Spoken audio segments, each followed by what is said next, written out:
We begin tonight with some breaking news out of the White House. We have learned just this evening that President Obama plans to propose a spending freeze during his State of the Union address on Wednesday. Obama administration officials who briefed reporters on the plan today say the freeze would last for 3 years.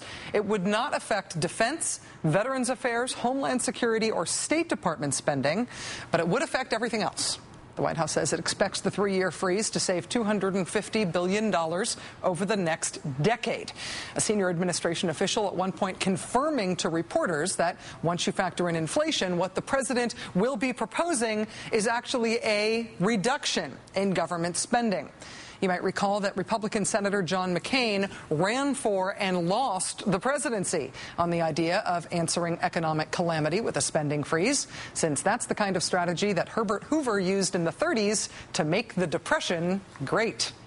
Conservatives in the president's own party, like Evan Bayh of Indiana, have recently alternated between calling for a spending freeze and publicly crossing their fingers that the president would announce a spending freeze in the State of the Union. But we can do something right here, right now, starting next week. The president can say in his State of the Union address, I'm going to include in my budget a freeze on discretionary spending. I'm drawing the line in the sand, and I'm willing to use my veto pen to enforce that. You think he'll do that? Not 10 months from now, not 2 years from now, but right now. Do you think he'll do it? I think there's a fighting chance that he will. You do? That's what I'm looking for. That's what I'm looking for. You know, if you've ever taken economics, it's usually on day 2 of like a 101 level college econ class where they teach you that a spending freeze is not the way to bring the economy out of a downturn, let alone a recession. One lesson from the interminable Japanese recession in the 1990s was that the government was not aggressive in spending enough for long enough, and that's why it became Japan's lost decade instead of Japan's lost couple of years. And then, of course, there was the great American mistake of 1937, when, as the U.S. was finally coming out of the Depression in a burst of stupid Hooverism, the government stopped spending for recovery too soon, and it put the economy right back in the drink. Deficit spending is what governments do to get economies moving again. A spending freeze is like trying to put out a fire by pouring gasoline on it. And yet that is exactly what the president is apparently going to propose doing this Wednesday. Joining us now is Jared Bernstein. He's the Vice President Biden's chief economist and economic policy advisor, who was not booked on this show to talk about this evening. But then this late breaking news happened and I ruined your night. I'm happy to talk about whatever you like. All right, Mr. Bernstein, I appreciate it. I know this was a sort of a bait and switch here on you, but we didn't mean it. It is and it isn't. But go ahead. I'm going to point out how some of our announcements today contradict some of your concerns about the spending freeze. Well, let's go right at it. I mean, why call for a spending freeze in the middle of an economic downturn? That seems counterintuitive, to say the least. Well, first of all, not in the middle, because we're talking about a freeze that would take effect in 2011. But I think the important thing, Rachel, that your comments didn't get to is that we're not talking about an across-the-board freeze. That entitles this president to comb through the budget and find policies that help to create jobs and boost the middle class, like the policies we announced today, which is what I was going to talk about anyway here, and to cut back on spending on the wasteful stuff that accumulates over the years that Congress has a very hard time pulling back on, that the lobbyists love. So we're talking about boosting the spending that helps the middle class, pushing back on the special interests. So, for example, today we talked about a set of programs that will be in the State of the Union, that will be in this budget, the very budget we're talking about. Programs that nearly double the child care tax credit for middle-class families, cutting much higher into the middle class than the current policy. Retirement security policies, policies that help students who are facing burdensome debt from college loans. Policies that help with elder care. All of those are policies that can be boosted while this freeze is pulling back on some of the wasteful stuff that has nothing to do with jobs in the middle class. To be clear, though, I mean, what we're hearing tonight from Washington is that this proposed spending freeze would be everything other than defense, Veterans Affairs, Homeland Security, or State Department spending, and also entitlements. You're saying that that's not accurate. You're saying there's whole other swaths swaths of the budget that the president is not dedicated to freezing. What I'm saying is that that is an aggregate freeze, but it's not an across-the-board freeze. So let me explain what I mean. If you have an across-the-board freeze, you say, okay, folks, every agency, everything goes down by 3%. End of story. It's real simple. That's not what this is. Some things will go down. Some things will go up. More things will go down than will go up. That's how you achieve some of the deficit savings. But the fact is that we can get in there and target those parts of the budget for expansion, just like the ones I mentioned. Now, on the other, there's also a bunch of emergency spending that's outside of this freeze.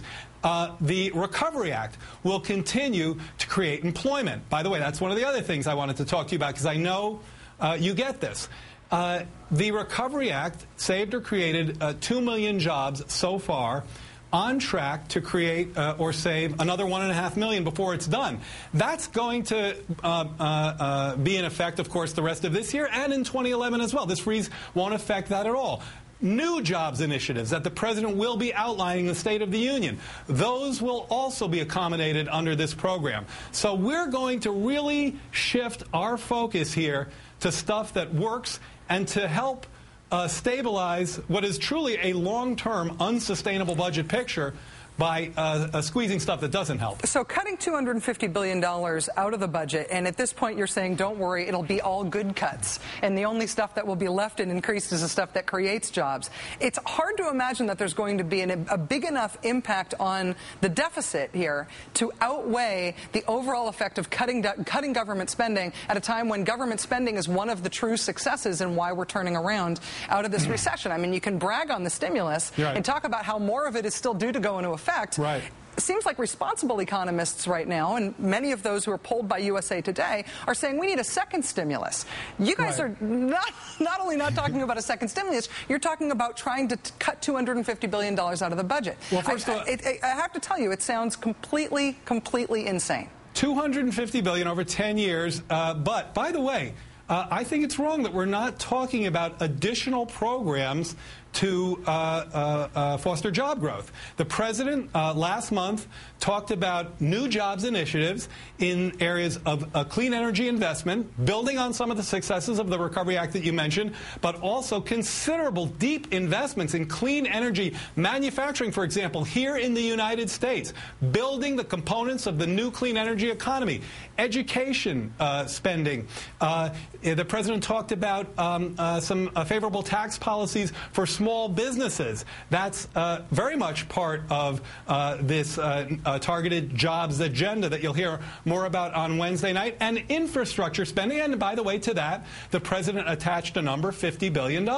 So we're talking about some serious investments in job growth to boost the middle class. And I would again remind you about a set of announcements the president and vice president made today in the area of child care, elder care, student lending, retirement security, all part of new initiatives or expanded initiatives that you'll hear going forward, totally consistent with the freeze we're talking about. And all of which are very on message, and all of which will make a big difference to the working families that will benefit from those directly. They are relatively small, relatively targeted programs. By saying that there's going to be a spending freeze and discretionary spending going into effect in 3 years, and that we have to find all the spending that we need as a government within these parameters where, you know, in real terms with inflation, overall spending is going to shrink. If responsible economists say, you know what we need is a second stimulus, this pronouncement tonight has made that impossible. If there needs to be some other major job creation effort, not the minor targeted problems that you're talking about, there's no room for that.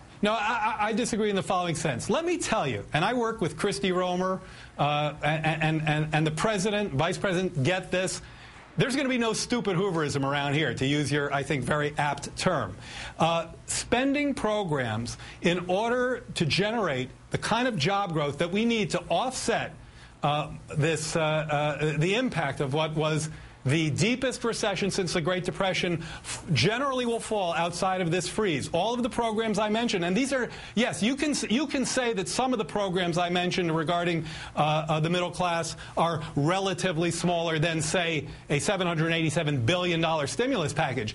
But when you start talking about $50 billion for infrastructure, when you start talking about resources for small business lending, when you start talking about significant investments in clean energy, you're talking about real money and real jobs. And this president is just not going to give up on the urgency of delivering that for the American people, while at the same time squeezing down on spending that does nothing to boost the middle class or create jobs that nobody's been able to do anything about. And that's making this budget unsustainable. So I say stay tuned, Rachel. No, I hear you, and I hear your optimism here, but you are trying to sell the virtues of government spending to rebuild the economy on a day that the White House has just announced a spending freeze. And while there may be spending out there that is not good for the country, that isn't creating jobs, that isn't doing what we need for the economy, there's no reason why those things couldn't just be cut without an overall pledge to reduce the total amount of government spending, which I maintain still sounds like stupid Hooverism. If everybody that we negotiated on these kinds of issues with gets us the way you did, you probably would be right.